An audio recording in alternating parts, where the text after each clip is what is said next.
विहार सेवी समीक्षकारी विषये स्वसप्तः दाता समः सत्यपरः क्षमावान् आप्तोपसेवी च भवत्यरोगः।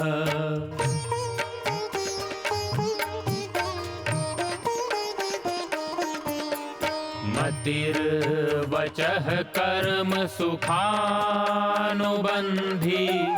सत्वं विधेयं विशदा च बुद्धिः ज्ञानं तपः तत्परता च योगे यस्यास्ति तं नानुतपन्ति रोगाः।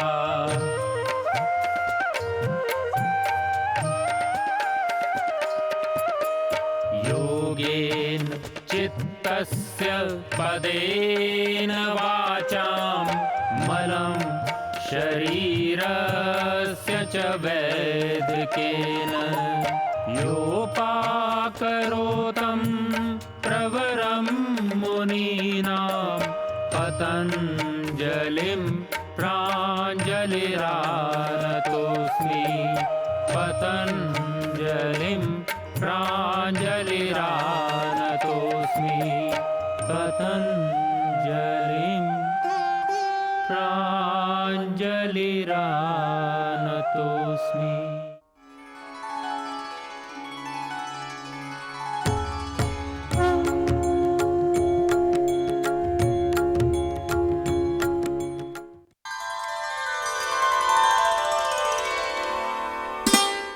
आज हम आपको हिमालय की बहुत दुर्लभ और बहुत ही अप्राप्य जो औषधि है, जिसके संदर्भ में ऐसा कहा जाता है कि उसका दर्शन भी बहुत ही दुर्लभ है, तो उस औषधि को प्राप्त करना, तो दर्शन तो यह मेरे हाथ में आप आराम से देख पा रहे हैं। इस औषधि के संदर्भ में देवों के लिए भी दुर्लभ और दर्शन भी दुर्लभ ऐसा कहा गया। तो इस तरह का जो पौधा है यह रुद्रवंती, जिसको रुदंती या रुद्रवंती के रूप में जाना जाता है, यह हिमालय की अत्यंत दुर्लभ वनौषधियों में इसकी गणना है।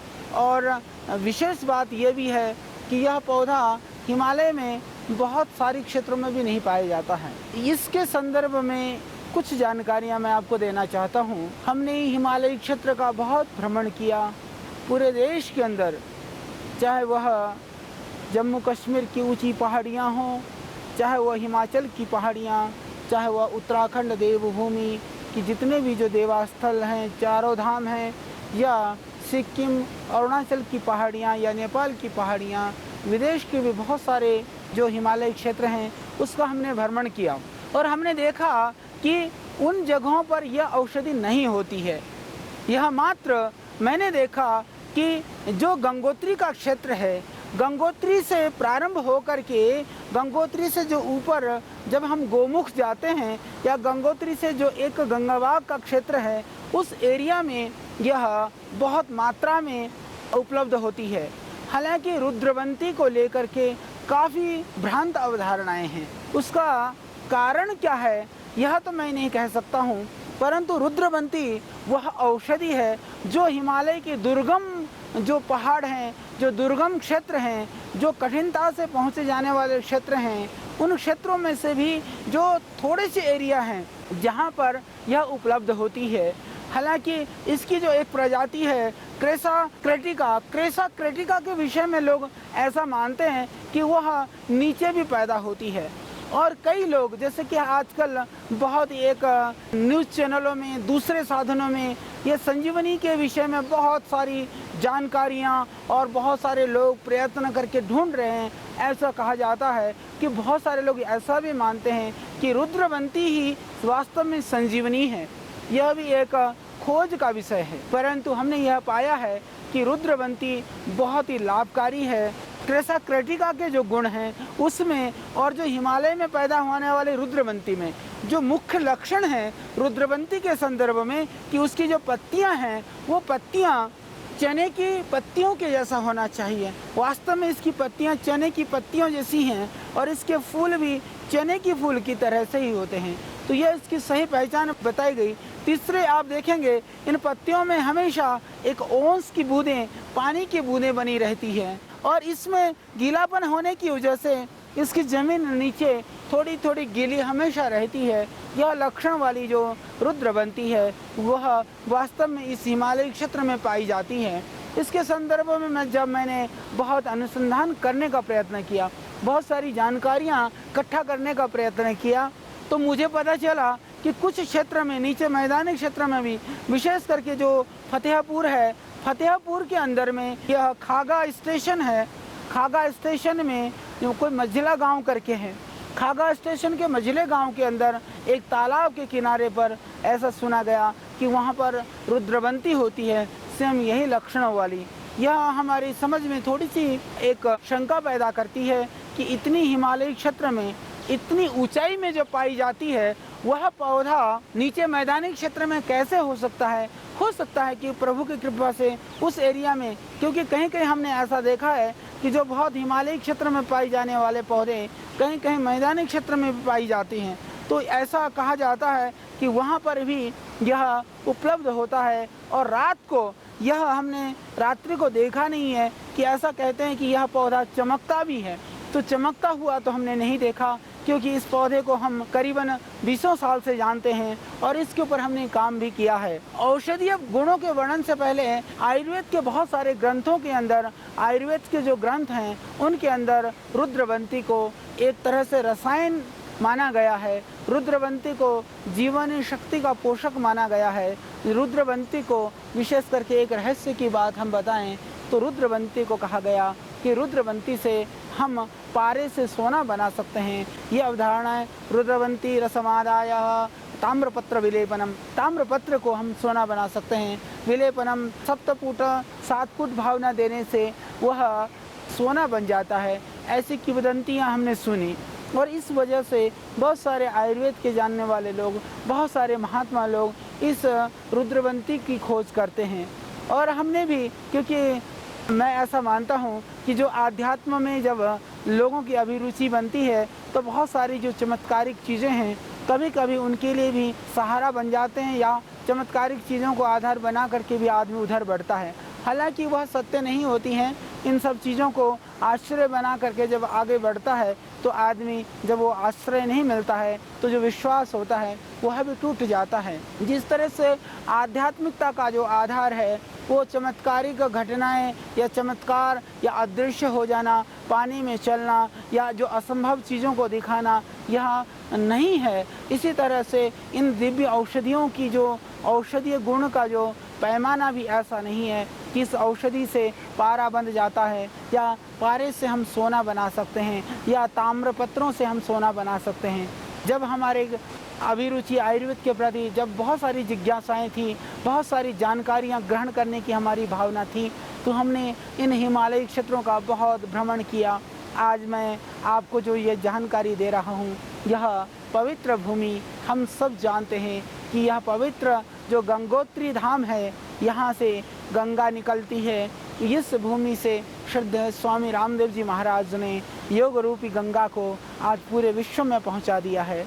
इन्हीं गंगोत्री के आसपास की जो गुफाएं हैं, यहाँ पर रह करके हम लोगों ने आज से लगभग 15 साल पूर्व तपस्या की। यहाँ पर हम लोगों ने रह करके प्रभु की आराधना की, आत्म साक्षात्कार करते हुए आत्मशक्ति को जागृत किया।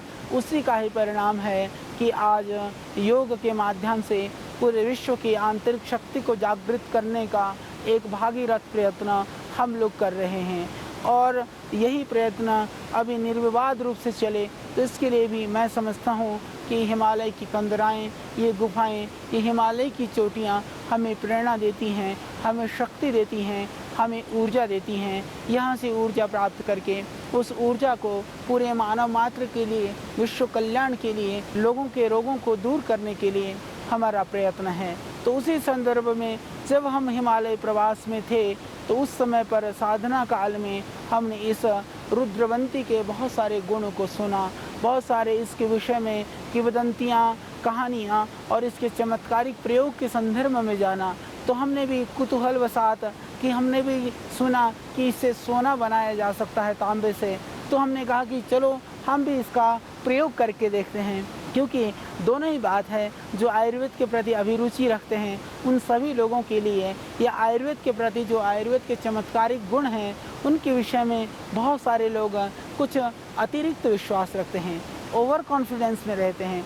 या कुछ लोग जो आयुर्वेद की जो सत्य घटनाएं हैं, जो सत्य बातें हैं, वनस्पतियों की जो दिव्य जो उसके जो गुण हैं, वनस्पतियों की जो दिव्य क्षमता है, उसके ऊपर भी संशय करते हैं। तो उन लोगों के लिए भी, क्योंकि हमें वास्तव में वनस्पतियों के जो दिव्य गुण हैं, उन गुणों की जो वास्तविकता है, उनकी यथार्थता है, हम जान सकें, यह बहुत ज़रूरी है। जिससे कि जो भ्रम है, अतिरिक्त विश्वास होना भी एक भ्रम है, और इनके गुणों के संदर्भ में हम विश्वास नहीं करते हैं तो वह भी एक भ्रम है। तो किसी भी तरह का भ्रम हमारे जीवन में न रहे, हम इन वनौषधियों के संदर्भ में बहुत सारी जानकारी प्राप्त कर सकें, इसीलिए मैं उस घटना के संदर्भ में आपको थोड़ी सी जानकारी दे रहा हूँ। तो जब हम यहाँ हिमालय प्रवास में थे तो हमें कहा गया कि इससे सोना बनाया जा सकता है तांबे के सहारा से।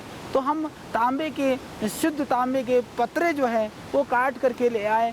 इसकी काफ़ी लंबी प्रक्रिया है, इसके रस को निकालना भी एक दुस्तर कार्य है। इसमें बड़ी सहजता से रस नहीं निकलता है, क्योंकि ये थोड़ा सा कठिन है। और ऐसा कहा गया क्योंकि इसको उखाड़ने में भी ये काफ़ी मजबूत इसकी जड़ होती है, लगभग 5-5, 6-6 फीट गहराई तक इसकी जड़ें जाती हैं। और ये जहाँ भी उगती है बहुत कठिन जगह पर ये उगती है, सुगम ज़मीन पर। यहाँ तो फिर भी थोड़ी सी समतल भूमि में यह उगी हुई है, तो इसीलिए आराम से हम आपको इसके संदर्भ में बता पा रहे हैं। तो ये थोड़ी सी कठिन भूमि में उगती है, तो वहाँ से इसको उखाड़ करके लाना दुस्तर कार्य होता है। हिमालय में साधन न होने पर पत्थरों से इसको हमने कूट करके इसका रस निकाला। रस निकाल करके तांबे के पत्रों में इसके रस का लेप करके फिर इन तांबे के पत्रों को अग्नि में तपाते रहे। एक प्रक्रिया, एक विधि है।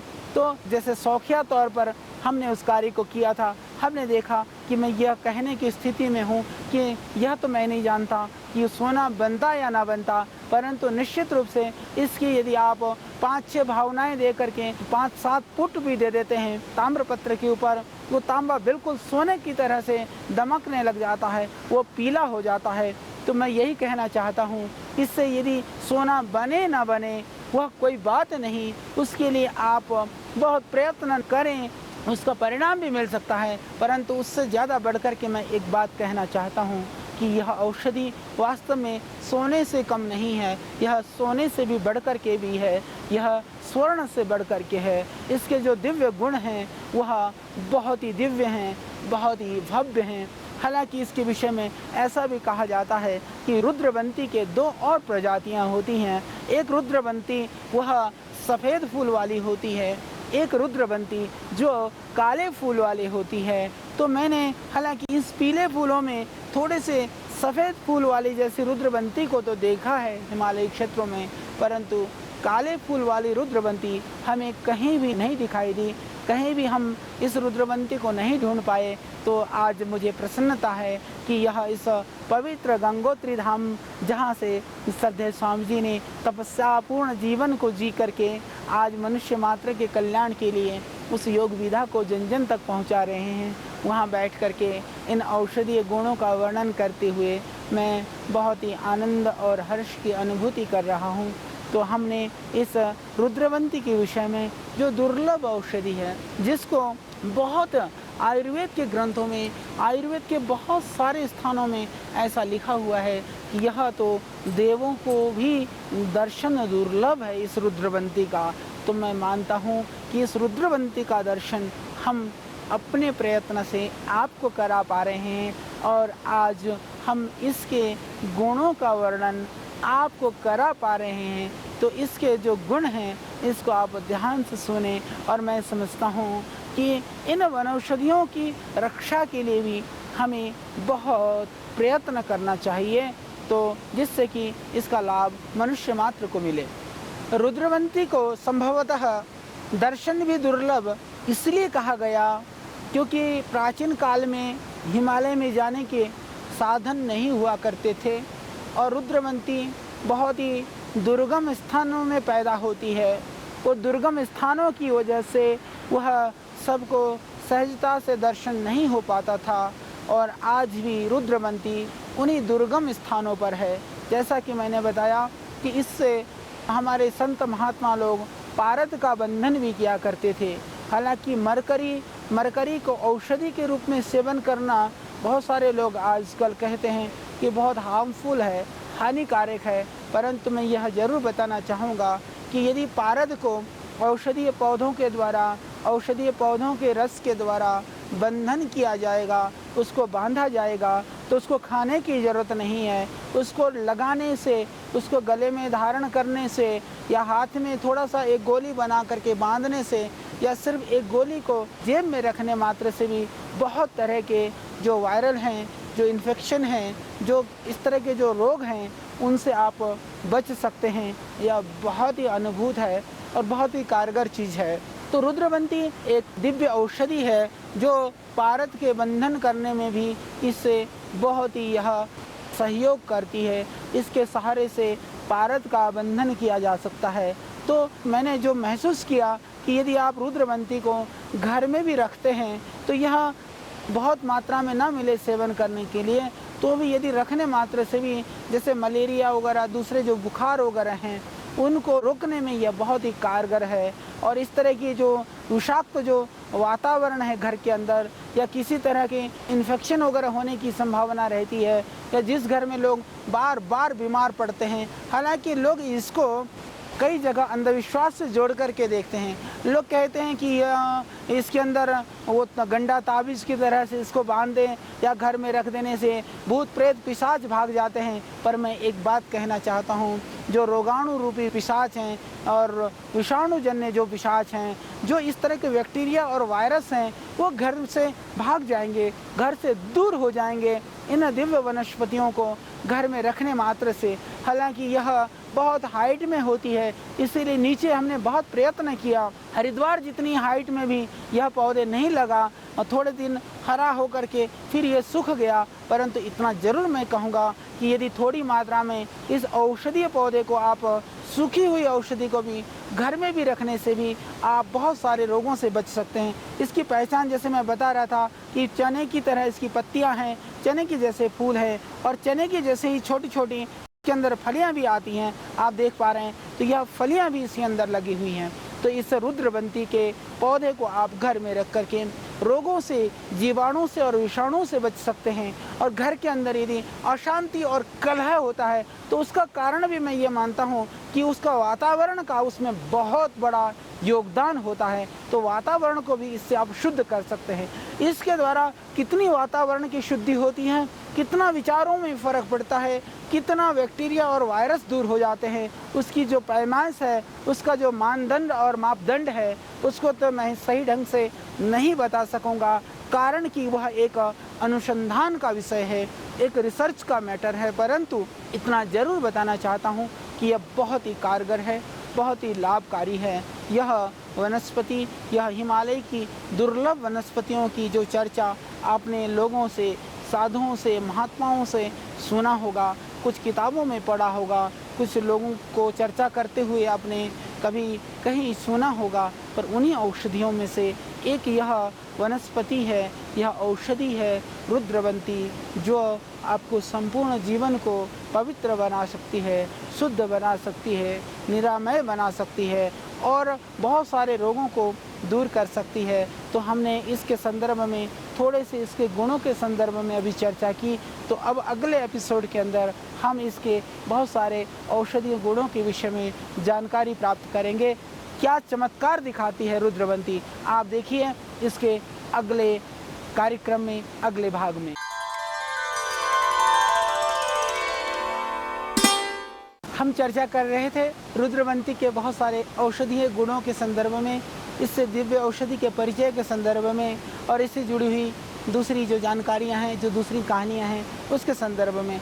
तो दोबारा मैं आपको थोड़ा सा बताना चाहता हूं कि यह रुद्रवंती हिमालय की एक बहुत ही दिव्य और दुर्लभ औषधि है। तो पहले आपने जाना कि किस तरह के दुर्गम स्थानों में ये प्राप्त होती है। दूसरी बात, इसकी जो पहचान है इसके अंदर जो फलियां होती हैं वो चने की जैसे छोटे छोटे फल होते हैं। इसके जो पुष्प हैं वो चने की तरह से होते हैं। इसकी पत्तियां भी चने की तरह से होती हैं और इसके अंदर लगभग पानी की ओस की बूंदें हमेशा लगी रहती हैं। यह पौधा हिमालय के लगभग 10,000 से ऊपर 11, 12, 13,000 की हाइट में होती है।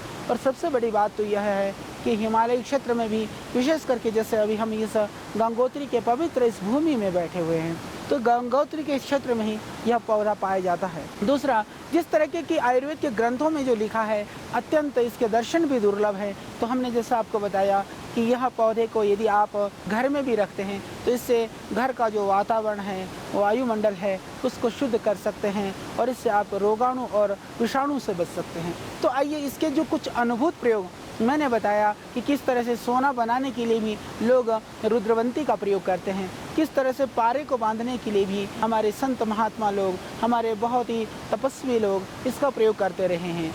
और जो हमारे जो बहुत ही हिमालय में रहने वाले जो तपस्वी संत होते हैं उनकी बॉडी के स्टेमिना के लिए, क्योंकि यह बहुत ही शक्तिदायक होते हुए भी ये बहुत कामोद्दीपक नहीं है, यह स्तंभक है।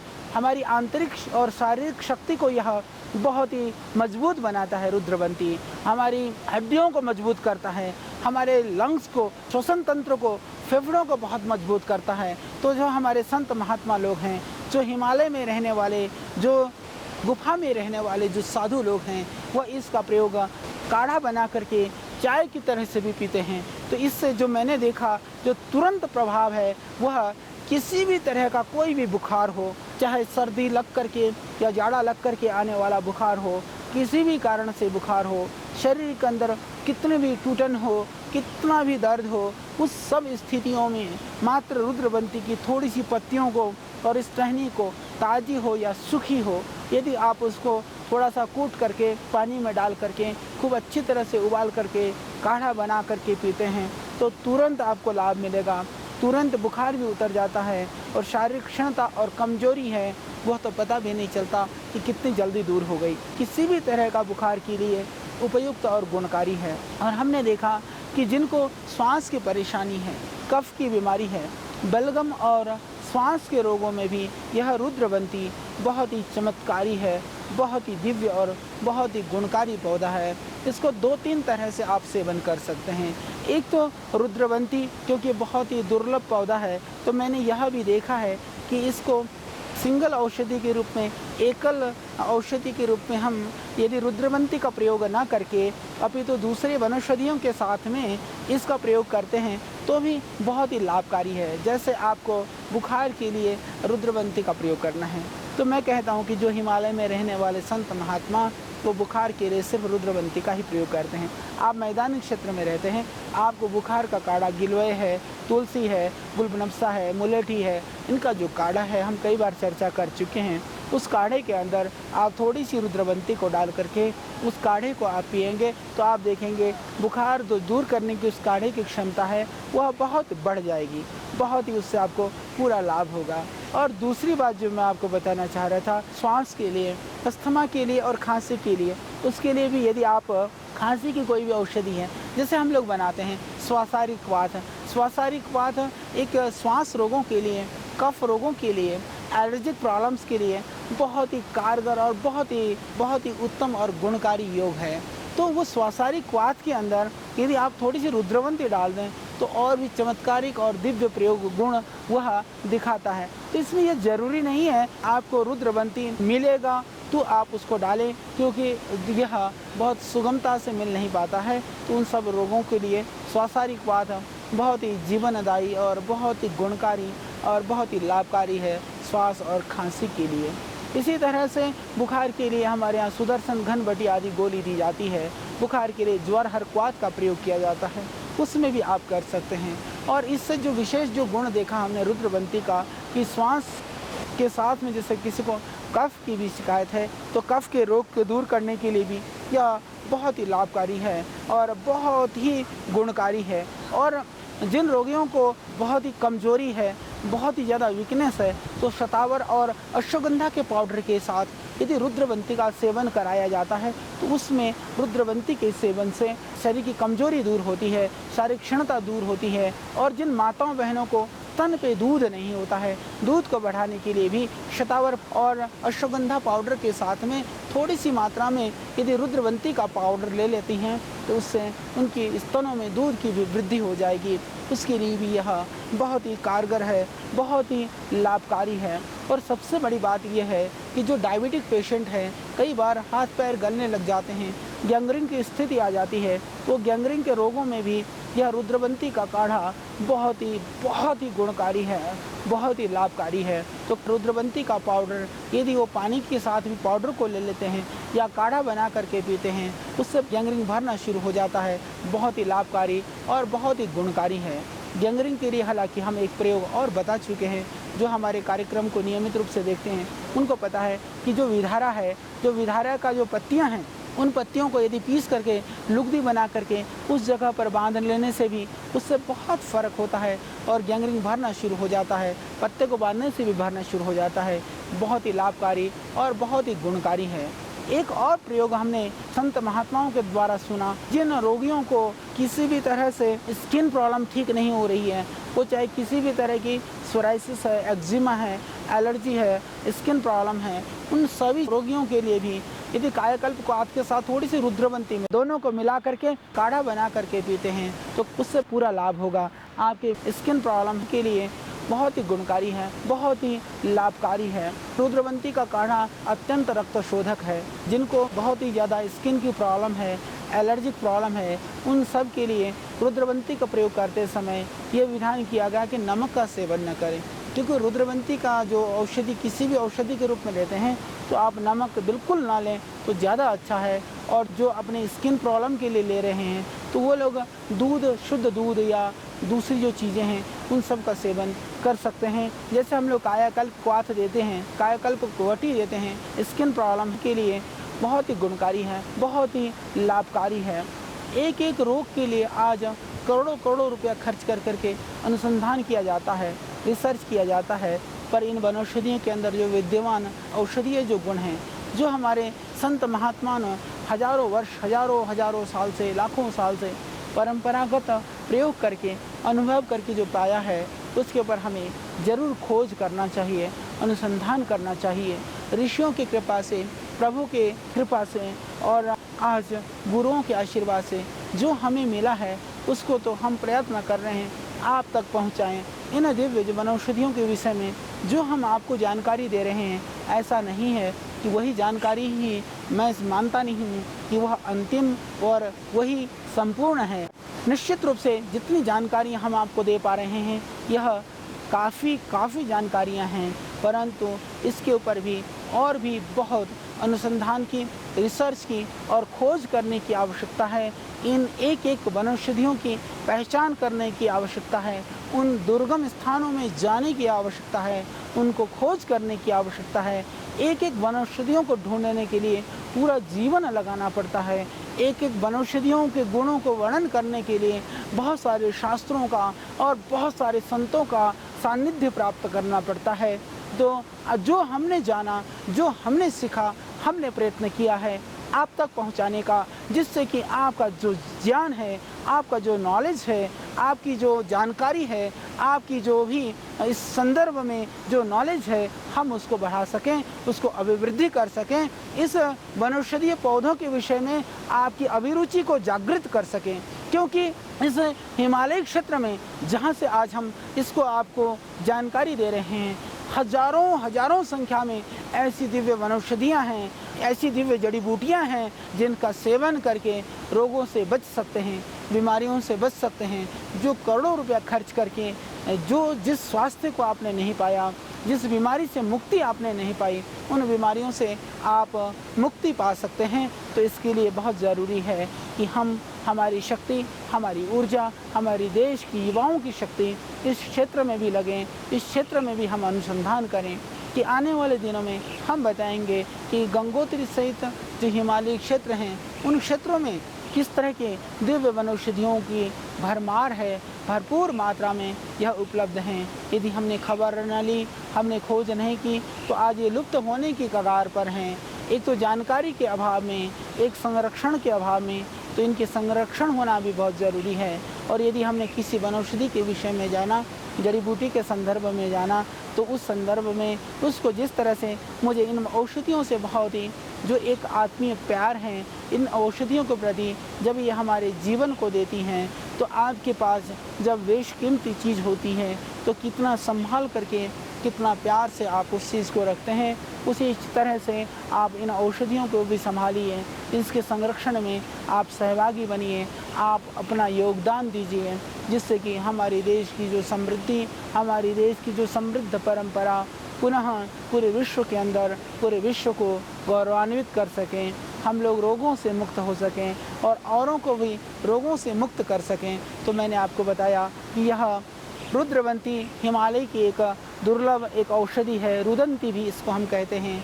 तो रक्त के शोधन में एक इसकी और बहुत विशेषता है, जो डायबिटिक पेशेंट हैं, जो शुगर के रोगी हैं, इससे शुगर भी एकदम कंट्रोल होती है। रुद्रवंती के पाउडर को यदि आप 2-3 ग्राम की मात्रा में सुबह खाली पेट प्रतिदिन सेवन करते हैं, नमक और मीठा भी बंद कर दें, तो आप देखेंगे कि आपकी जो शुगर के जो लेवल है एकदम तुरंत नॉर्मल लेवल पे आना शुरू हो जाती है। और हमने देखा कि जो डायबिटीज़ वाले जो लोग हैं, उनका जो घाव नहीं भरता है, तो इससे एक घाव भी भरने लग जाता है। जिनका घाव नहीं भर रहा हो वो लोग भी इसका सेवन कर सकते हैं। और हमने देखा कि जैसे घाव में तो इसका पाउडर भी यदि बुरक दें, पाउडर को रुई के ऊपर रख कर बांध देने से भी तो घाव भरने लग जाता है। तो यह बहुत ही लाभकारी, बहुत ही चमत्कारी और बहुत ही दिव्य पौधा है, जहाँ से आप इन सारी तरह के तमाम व्याधियों से, रोगों से मुक्ति पा सकते हैं। तो ये बहुत ऊंचाई पर होने वाला, बहुत ही दुर्लभ, ऐसा कहा जाता है कि जिसका दर्शन भी दुर्लभ है, ऐसे पौधे को हमने प्रयत्न किया कि हम आपको इसका दर्शन कराएं और इसके गुणों से अवगत कराएं और इसके संदर्भ में जो प्राप्त जो जानकारियां हैं उससे हम आपको ज्ञानवान करें। और आगे संजीवनी के विषय में बहुत सारे टीवी चैनल और बहुत सारे लोग इसके खोज में लगे हुए हैं, तो उन सब से भी मैं गुजारिश और आग्रह करूंगा, उन सब का ध्यान भी इस रुद्रवंती पौधे के ऊपर ज़रूर जाए कि इस रुद्रवंती के अंदर जो विद्यमान औषधीय गुण हैं यह संजीवनी से कम नहीं है। इसके संदर्भ में कि इसमें हो सकता है कोई इसकी मिलती जुलती प्रजाति हो जो रात को चमकती भी हो, तो उसके ऊपर भी हमें खोज करना चाहिए, अनुसंधान करना चाहिए और उस ज्ञान से स्वयं सहित पूरे विश्व को ज्ञानवान बनाना चाहिए। तो आज इस गंगोत्री के पवित्र धाम से, जहाँ से गंगा का उद्गम हुआ है, गंगा ने पूरे देश को जीवन दिया है, तो यह गंगा की कल कल बहती ध्वनि हम इस सब को सुनने को मिले, इसके लिए भी हम गंगा की शुद्धि, गंगा की पवित्रता और इसके लिए भी हम सब का जो कर्तव्य है उसको हम विस्मृत ना होने दें और गंगा की अविरल धारा भी हमेशा बहती रहे, यह भी हम सब का प्रयत्न होनी चाहिए।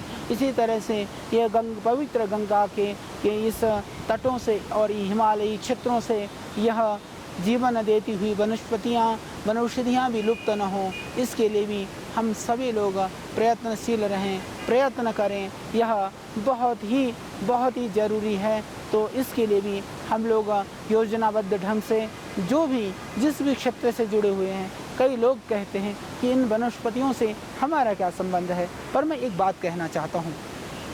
देखिए, यदि ये वनस्पतियाँ नहीं रहेंगे तो उस दिन हम भी नहीं होंगे। आप जहाँ भी हैं, जिस भी क्षेत्र में हैं, आप जिस भी पेशे से जुड़े हुए हैं, आप ये सोचिए कि आप वहाँ से इन सब वनस्पतियों की रक्षा के लिए किस तरह से उपाय कर सकते हैं, किस तरह से सहयोग कर सकते हैं।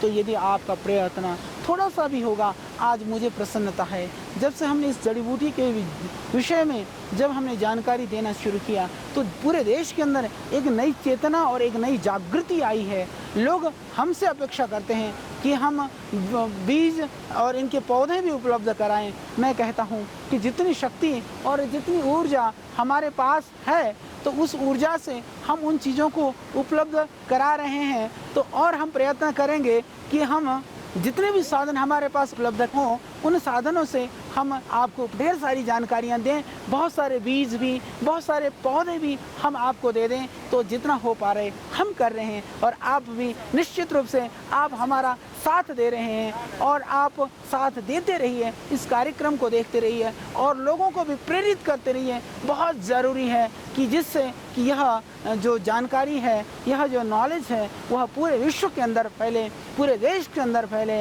हर गांव और हर घर में फैले। तो यही हमारी आप सबसे गुजारिश है, यही अपेक्षा है, जिससे कि सभी लोग निरोग हों, स्वस्थ हों और सब रोगों से मुक्त हों और इन दिव्य का हम लाभ ले सकें। तो इन्हीं संवेदनाओं को लेकर के, इन्हीं भावनाओं को लेकर के, हिमालय की कंदराओं से लेकर के, गुफाओं से लेकर के, नदी नाले और पर्वत से लेकर के सभी जगह पर हम जा रहे हैं और आपके लिए इकट्ठी कर रहे हैं ढेर सारी जानकारियाँ, ढेर सारी जड़ी बूटियों के संदर्भ में, उन पौधों के संदर्भ में, उनकी पहचान, उनका स्वरूप और उनके प्रयोग। और इसी संदर्भ में एक बात मैं और कहना चाहता हूँ कि पूरे विश्व के अंदर जो औषधीय पौधे हैं, जिनके विषय में बहुत ही कम जानकारी उपलब्ध है, उन पौधों के भी जानकारी के लिए हमारा प्रयत्न है। हम पूरे विश्व का भ्रमण करते हुए वहाँ से उन औषधीय पौधों के विषय में जानकारी इकट्ठे करते हुए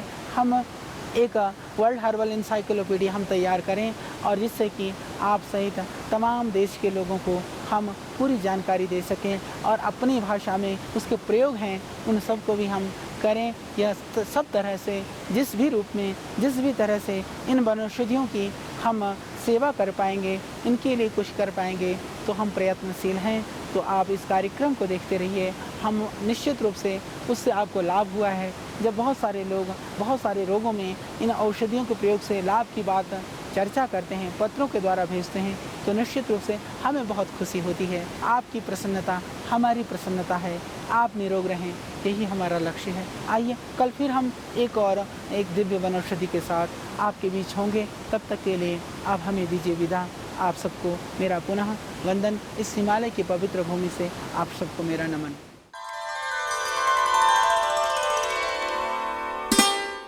हिमालय की दिव्य वनौषधियों में आज हम चर्चा करेंगे एक ऐसी औषधि के संदर्भ में जिसके विषय में प्राचीन काल से ही हमारे ऋषि लोग, हमारे मनुष्यों ने बहुत वर्णन किया और उसका उपयोग भी किया।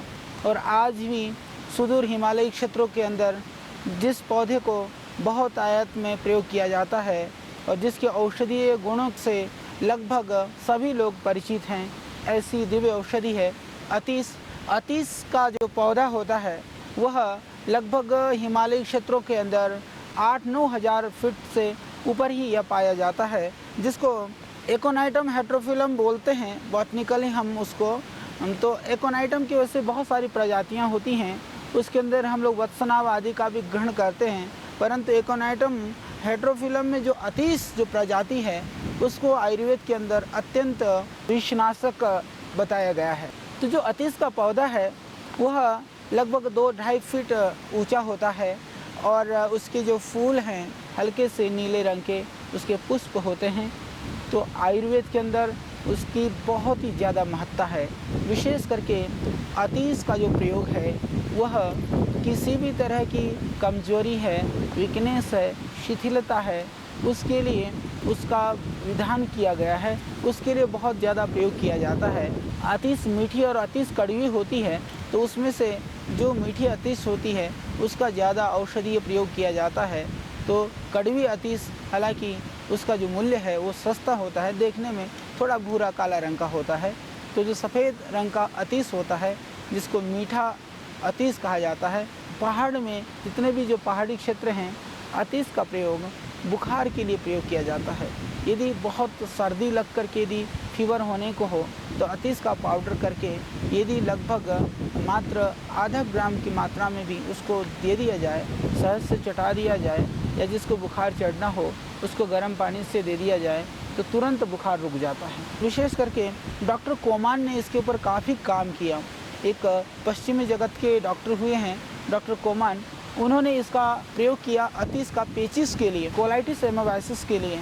जो बहुत पुराने पेचिस के जो रोगी थे, संग्रहणी के रोगी थे, जिनको किसी भी तरह से कुछ भी औषधि देने से लाभ नहीं हो रहा था, ऐसी स्थिति में इसका अतीस का प्रयोग आराम से किया जाता है। क्योंकि अतीस का पाउडर करके यदि थोड़ी थोड़ी मात्रा में पानी से दे दिया जाए या अतीस का पाउडर करके थोड़ा सा दही में मिलाकर के दे दिया जाए, इससे जो भयानक जो संग्रहणी है या पेचिश है या अतिसार है, उसके लिए यह बहुत ही कारगर है, बहुत ही उपयुक्त है। क्योंकि आज बहुत ही ज़्यादा इरिटेबल बाउल सिंड्रोम की शिकायत बहुत ज़्यादा हो रही है।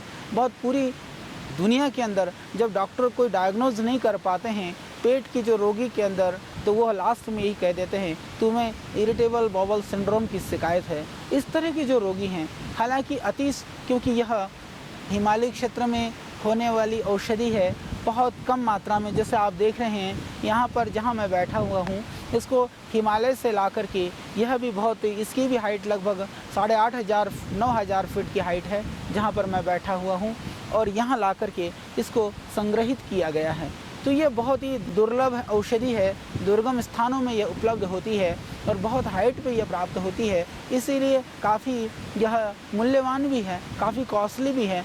तो महंगी होती हुई भी यह कई सारे औषधि से जब आपको नहीं लाभ पहुंच रहा हो, उस स्थिति में यह चमत्कारिक प्रभाव आपको दिखा सकता है। तो जैसे कि मैंने बताया कि डॉक्टर कोमान ने इसके ऊपर काफ़ी काम किया, विशेष करके संग्रहणी के लिए, कोलाइटिस के लिए, और हमने देखा इरिटेबल बाउल सिंड्रोम में यह बहुत ही कारगर है। तो उसमें आप ऐसा कर सकते हैं, लगभग 20-25 ग्राम यह अतीश का पाउडर कर लें और 50 ग्राम अभिपत्तिकर चूर्ण ले लें, 50 ग्राम बिलवादी चूर्ण ले लें, उसके अंदर लगभग 10 ग्राम मुक्ता शुक्ति ले लें। इन चीज़ों को मिला करके आप प्रातः सायं लगभग 1 चम्मच की मात्रा में, इन्हें 3-4 ग्राम की मात्रा में आप लेते हैं, तो जिनको बहुत ज़्यादा पेट में एसिड की प्रॉब्लम है, मरोड़े रहते हैं, उसके लिए यह बहुत ही कारगर है। तो औषधियों के साथ साथ में हमें अपने आहार विहार को भी ध्यान रखना बहुत ज़रूरी है, विशेष करके जो पेट के रोग हैं उन रोगों के अंदर, क्योंकि लगभग मैं समझता हूँ कि 90% से ज़्यादा जो पेट की बीमारियां हैं वह हमारे असावधानी की वजह से, हमारे खान पान की वजह से हैं। तो हम अपना खान पान भी सुधारें, इसके ऊपर बहुत ज़्यादा हम ध्यान दें। यदि आप ध्यान देंगे और औषधि का सेवन करेंगे तो आपको निश्चित रूप से लाभ हो जाएगा। तो यह हिमालय की दिव्य वनौषधि, दुर्लभ जड़ी बूटी, यह अतीश भी आपके लिए बहुत ही जीवनदायी है, आपके लिए बहुत ही गुणकारी है, बहुत ही लाभकारी पौधा है। तो विशेष करके इसके ऊपर डॉक्टर कर्नल चोपड़ा ने भी बहुत काम किया है। कर्नल चोपड़ा के हिसाब से उन्होंने देखा ज्वर के ऊपर, फीवर के ऊपर इसका बहुत प्रभाव है, सद्य प्रभावशाली औषधि है यह अतीश। यह कर्नल चोपड़ा के हिसाब से ये उन्होंने ऐसा माना है कि बुखार आने को हो या बुखार की वजह से जो बाद में कमजोरी होती है, उन सारी स्थितियों में अतीश का 1 ग्राम लगभग पाउडर यदि आप 2-3 बार गर्म पानी से या थोड़ा सा आप शहद मिला करके चटा दें तो उससे बुखार तुरंत उतर जाता है। किसी भी तरह का फीवर हो तो यदि आपको अतीश बहुत ज़्यादा मात्रा में ना मिले तो मैंने देखा कि अतीश के साथ साथ में आप उसमें गिलोय मिला करके यदि पाउडर करके भी लेते हैं तो भी बहुत ही यह लाभकारी है। तो बुखार के लिए बहुत ही कारगर है। और जहाँ तक हमारे पुराने ग्रंथों की बात है, चरक सुश्रुत की बात है, तो चरक सुश्रुत के अंदर इसको बहुत ही कामोद्दीपक, बहुत ही स्तंभक, उत्तेजक, इन द्रव्यों में भी इसकी गणना की गई है। तो जो शारीरिक क्षणता है, शारीरिक दुर्बलता है या जो शिथिलता है, इस तरह के रोगों में भी आप इसका प्रयोग कर सकते हैं। बहुत ही दिव्य औषधि है, बहुत ही गुणकारी औषधि है। अतीश के पाउडर करके 1-1 ग्राम सुबह शाम लेना शुरू कर दीजिए, फिर आप देखिए किस तरह से लुप्त होती है, कैसे गायब होती है आपकी कमजोरी, आपकी शिथिलता। यह बहुत ही चमत्कारिक, बहुत ही गुणकारी और बहुत ही लाभकारी प्रयोग है। विशेष करके मैं उन लोगों के लिए जो लोग साधन संपन्न हैं, जिनके पास साधन है, वो टॉनिक के रूप में न जाने अलग अलग तरह के बहुत महंगी चीज़ों का सेवन करते हैं, उन सब से मैं रिक्वेस्ट करूंगा, एक तरह से आग्रह करूंगा कि वो सभी चीज़ों को छोड़ करके सिर्फ आप इस अतीश के पाउडर करके 1-1 ग्राम सुबह शाम लेना शुरू कर दीजिए, फिर आप देखिए कैसे गायब होती है आपकी कमजोरी। हमारे ऋषियों ने बहुत ऐसे हिमालय के वनस्पतियों के ऊपर बहुत ज़्यादा काम किया था और उस काम को आज आवश्यकता है आगे बढ़ाने की, हम लोग उसकी रक्षा भी नहीं कर पा रहे हैं। तो ऋषियों ने किस तरह से इसके ऊपर रिसर्च किया होगा, किस तरह से इन वनौषधियों के गुणों को पहचान की होगी। आज तो फिर भी समाज में, हमारे देश में या पूरे विश्व के अंदर साधन उपलब्ध हैं। उन साधनों के द्वारा आदमी दुर्गम स्थानों पर जा सकता है, पर उस समय पर इतने संसाधन भी उपलब्ध नहीं थे। जो आज जो मॉडर्न साइंस है, उसके जो टेक्नोलॉजी है, वह भी नहीं थी। फिर भी हमारे ऋषियों ने किस तरह से यह इन वनौषधियों के ऊपर काम किया है, वास्तव में यह चिंतनीय चीज़ है।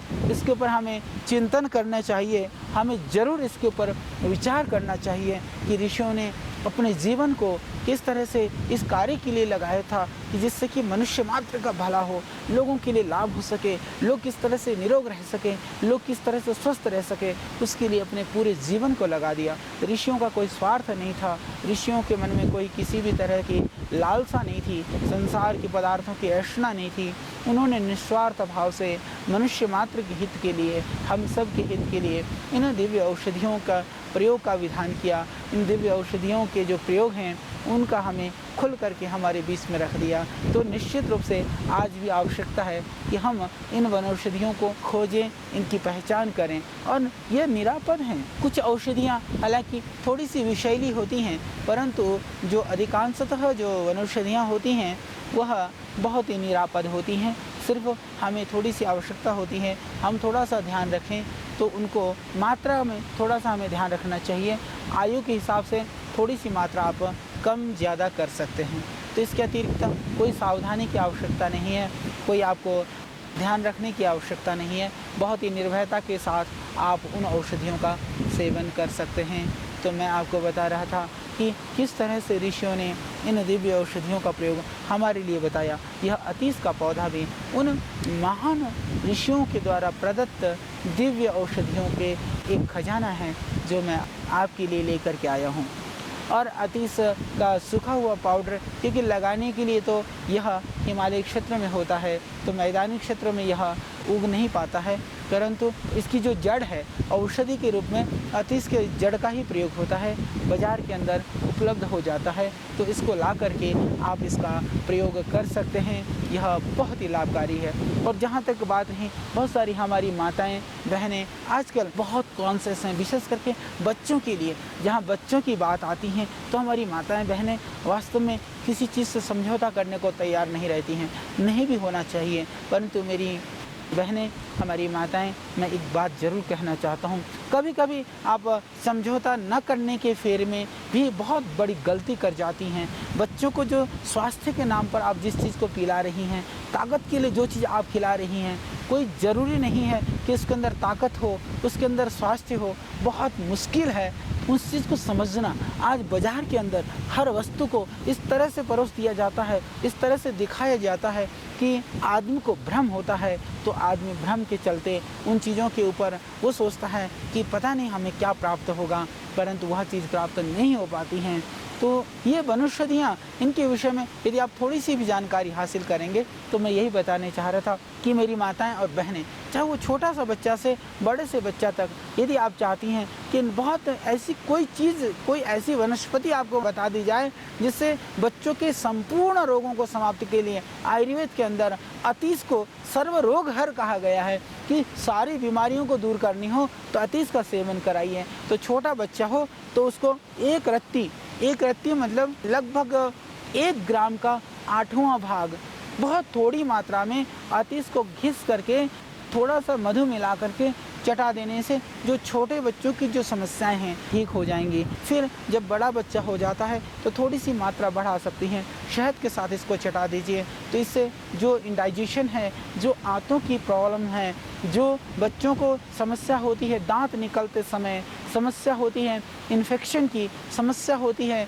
वायरस और बैक्टीरिया की, किसी भी तरह से एलर्जिक प्रॉब्लम्स और दूसरी चीज़ें, और बच्चों को यदि अतीस का पाउडर खिला दिया जाए, बहुत ही लाभकारी प्रयोग है। और छोटे बच्चों के लिए इसकी मात्रा है लगभग 1 ग्राम का 10वां अंश, यानी लगभग मात्र 100 mg छोटे बच्चा जो दूध पीता हुआ बच्चा है वह 100 से 150 mg यानी कि एक रत्ती के लगभग मात्रा इसकी देनी चाहिए। इससे ज़्यादा ना दें क्योंकि वो डाइजेस्ट नहीं हो पाएगा। दिन में 2 बार से 3 बार चटा सकती हैं।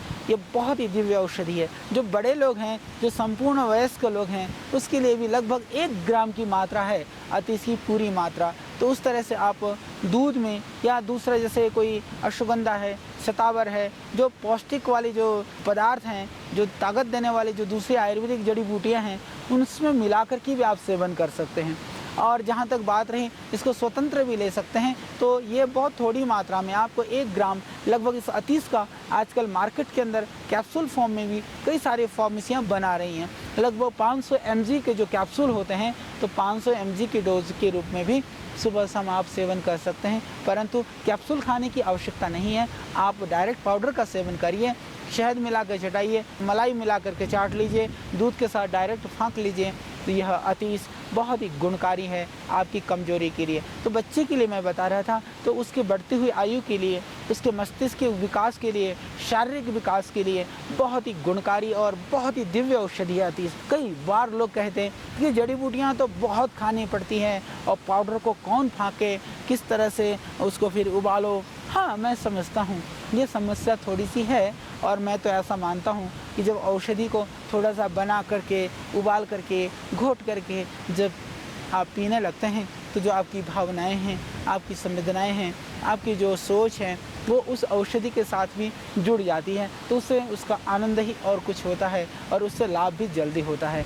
तो हमारी माताएं बहनें वो सोचती कि न जाने मैं बच्चों को क्या दूं जिससे ये संपूर्ण रूप से स्वस्थ हो। और आज विविध तरह की एलर्जिक प्रॉब्लम की बहुत परेशानी है, बहुत सारे एलर्जियों की समस्या होती है। तो उन सारी परिस्थितियों में भी यदि आप इस अतीस का पाउडर देंगे, तो मैं समझता हूँ बच्चों के अंदर रोग प्रतिरोधक क्षमता की वृद्धि होगी और जो बॉडी का रेजिस्टेंस पावर है वो बढ़ेगा, और किसी भी तरह का जो इम्यून सिस्टम है वो स्ट्रॉन्ग होने से किसी भी तरह की जो बीमारी आने की जो संभावना है वो कम हो जाएगी, और इससे शरीर में ताकत की अभिवृद्धि होगी।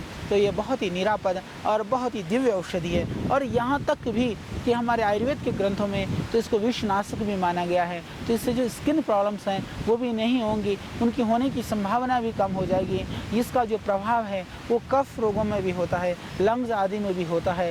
और तो इससे ब्रेन की जो हमारी नर्वस सिस्टम है, विशेष करके जो नर्वस सिस्टम की प्रॉब्लम्स हैं, न्यूरो प्रॉब्लम्स हैं, किसी भी तरह से, चाहे वो मस्कुलर किसी भी तरह की प्रॉब्लम्स हैं, मसल्स की, मस्कुलर डिस्ट्रॉफी आदि, मायोपैथी आदि की, उनमें भी, हालांकि मैं ऐसा नहीं कह सकता कि अतीत से पूरी तरह से अभी वो चीज़ें ठीक हो जाएंगी, परंतु निश्चित रूप से उन सभी चीज़ों में भी यह लाभकारी है, सहयोगी है। तो इन सब व्याधियों के लिए आप इस अतीस का बहुत ही निर्भयता से सेवन कर सकते हैं। तो ये ऋषियों के द्वारा प्रदत्त एक चमत्कारिक जो हिमालय की औषधि है, आप देख रहे हैं यहाँ बहुत ही हवा भी तेज़ चलती है और बहुत हाइट में ये सारी वनस्पतियाँ होती हैं। फिर भी हमारा संकल्प है कि हमें आपको निरोग बनाना है, हमें उन दिव्य औषधियों से आपको ज्ञानवान बनाना है, जिन औषधियों को जान करके हमारे ऋषियों ने पूरे विश्व को स्वस्थ बनाया था और हमारा भारतवर्ष पूरे विश्व के अंदर विश्व गुरु के रूप में जाना जाता था। तो हम सब इस आयुर्वेद की समृद्ध परंपरा को जान करके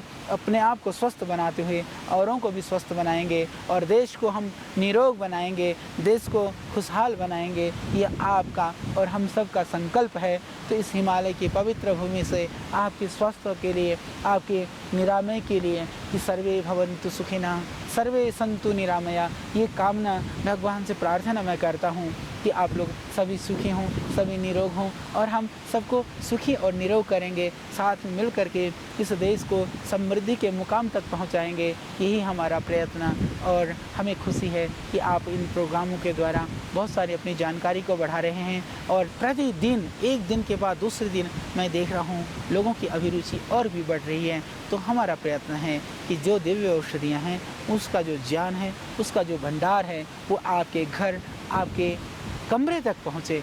तो आइए इन औषधियों का आप सेवन करिए और औरों को भी इसके विषय में ज़रूर जागरूक बनाइए।